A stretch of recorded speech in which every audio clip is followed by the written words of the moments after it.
আপনারা জানেন একটি বৈশ্বিক সংকট চলছে। এই সংকটের মধ্যে তো বাংলাদেশের মানুষের কষ্ট বিবেচনায় সরকার তার সর্বোচ্চ উদ্যোগ গ্রহণ করেছে।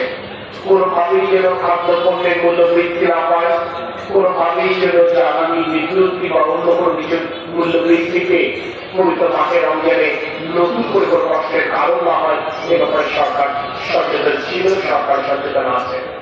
এই সরকারকে আপনারা নির্বাচিত করেছেন, এই সরকার পরিচালনার দায়িত্ব আপনারা এই সরকার প্রধানের উপর অর্পণ করেছেন। তাই আমরা বিশ্বাস করি বৈশ্বিক সংকট বিবেচনায় আমরা আমাদের জীবনের প্রতিটি ক্ষেত্রে কৃচ্ছতা সাধন করতে হবে। কারণ এই যুদ্ধ হেরে গেলেও যুদ্ধের যে ক্ষতি সেটি দীর্ঘদিন ধরে আসলে অনুভূত হবে। সমগ্র বিশ্ব এই ক্ষতি পুষিয়ে দেওয়ার জন্য যার মতো করে প্রস্তুতি গ্রহণ করছে।